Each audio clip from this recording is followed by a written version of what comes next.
continuando o tema desmistificação, vocês acham que o pensamento suicida tem como fonte a ausência de Deus? Que pergunta, né? Eu posso dar um testemunho. Vamos lá, pastor. É verdade, né, Rodolfo? Dá para dar um testemunho. Vamos lá, fala seu testemunho. Cara, que pergunta, a ausência de Deus. Porque, assim, eu fui curado da minha depressão sem ser convertido, antes de me converter. Ok? Então, assim, tinha ausência, porque eu não conheci Jesus. Eu acho que as pessoas acho que muita gente, né? A grande maioria das pessoas que pensam em tirar a própria vida, elas não estão caminhando com Jesus ali. A grande maioria, tá? Vamos colocar dessa forma, para não ser radical na resposta. Mas, depois que você se converte, você caminha, você ainda se não foi um tratamento bem feito, dependendo da raiz do problema, você vai fletando com isso. Você entendeu? Você vai fletando. E aí que tá. Aí quando entra a presença de Jesus, a presença de Deus, eu acho que as coisas mudam. Então, para mim... Para mim funcionou, sabe? Porque exige uma renúncia muito forte. Porque existe uma renúncia no tratamento. Porque não adianta você, por exemplo, se converter. Você sabe que você teve um período ali de depressão que te levou ao pensamento suicida. E você se converteu, mas você continua fazendo as mesmas coisas, andando com as mesmas pessoas, tendo a mesma rotina. Eu acho que quando você se converte, você entra... Você deixa Deus... Conversão, né? Já mudança de rota. Exatamente. Quando você começa a apertar com aquilo, você descobre, opa, calma aí, esse vazio aqui tem que ser preenchido. E eu também procurei ajuda. No seu caso era esse. Mas a pergunta da pastora foi muito bem colocada. Porque a ideação suicida é falta de Deus? Eu vou responder muito, acho que talvez vai chocar bastante gente que está. Não é falta de Deus. Eu vou dar um exemplo. Na trajetória cristã da senhora, minha, eu tenho 46 anos, não parece, né? Mas tenho. Vou fazer agora aniversário dia 25 de... Não fala nada aqui, o Kiko pensou besteira. Ele tá rodando sem óleo. Remarcado.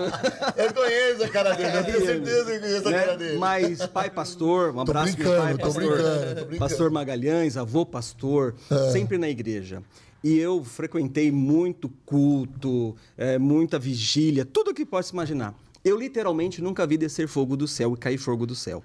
A Bíblia vai narrar que teve um profeta que ele fez descer fogo do céu, ele orou e desceu literalmente fogo do céu. O Rodolfo está da ponta da língua porque ele está estudando essa fase, né? Então assim, o Elias estava vazio de Deus? Não, Elias estava cheio de Deus. Se Elias fosse lá em Guarulhos na bola, ia lotar aquilo ali, não ia ter lugar, ia fechar Guarulhos, porque nenhum dia...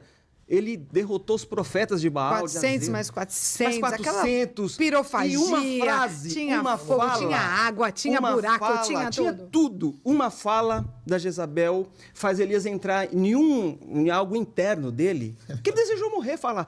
Eu não sou melhor que meu pai, me leva. Então, a ideação suicida não é falta de Deus.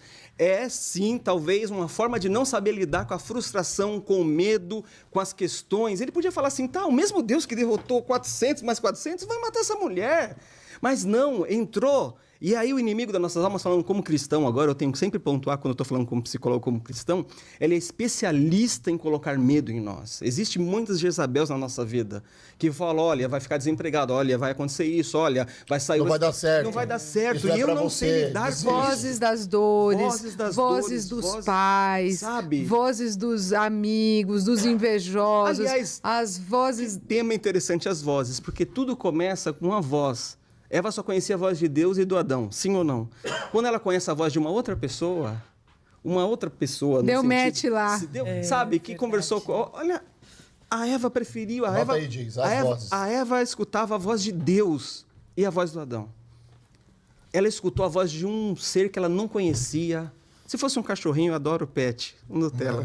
Ai, que bonitinho. Se fosse, mas não, era uma serpente. Tudo bem, com todo respeito, quem gosta de serpente, mas eu não, literalmente, não acho muito bonito. Ai, que lindo. Mas ela escutou. Quantas pessoas escutam as serpentes na vida? Emocionalmente. E essas vozes... Muito bem colocado, né? Muito bem colocado, porque a minha abordagem, a terapia cognitiva comportamental, nós vamos trabalhar com crenças.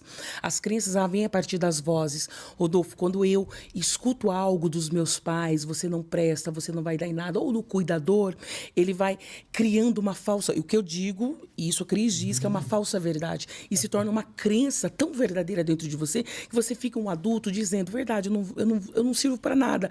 E você acaba ficando uma presa fácil, né, para os relacionamentos tóxicos, a baixa autoestima, complexo de inferioridade e todos os outros sentimentos e pensamentos ruins.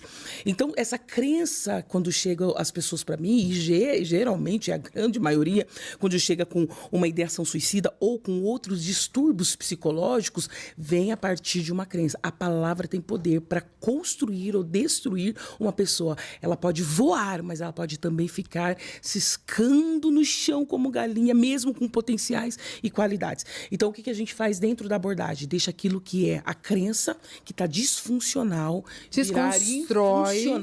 desconstrói as falácias. E é muito interessante a pergunta, e agregando aqui, somando com o meu amigo, além do que ele disse e pontuou muito bem, nós temos também uma questão, uma reação bioquímica do corpo, que é uma enfermidade. A depressão é uma reação bioquímica. Filhos de pais depressivos, 3 vezes a chance de se tornarem depressivos. Nós sabemos que os neurotransmissores... perfis de personalidades que também tem uma relação genética. A depressão pós-parto, que é uma mudança hormonal, uma questão mesmo, por exemplo, das comunicações dos neurotransmissores. Quando as sinapses dos neurotransmissores não se comunicam muito bem, o corpo não libera dopamina, endorfina, noradrenalina, que são substâncias que deixam a pessoa com uma sensação de prazer, pessoa com energia, pessoa com mais resistência. O corpo não reage. Aí não é questão de ser cristão ou não cristão. E é muito interessante que nós começamos a falar do viés cristão, mas para os nossos ouvintes, e isso serve para todos, porque nós vamos falar da ideação suicida, mas quebramos um tabu da religiosidade. Mas os não cristãos também têm tabus, viu? De falar, vou para um psicólogo, eu não sou louco, vou para um psiquiatra, eu não vou tomar remédio. Então, vamos quebrar todos os tabus e cuidar da saúde mental mesmo, de todos.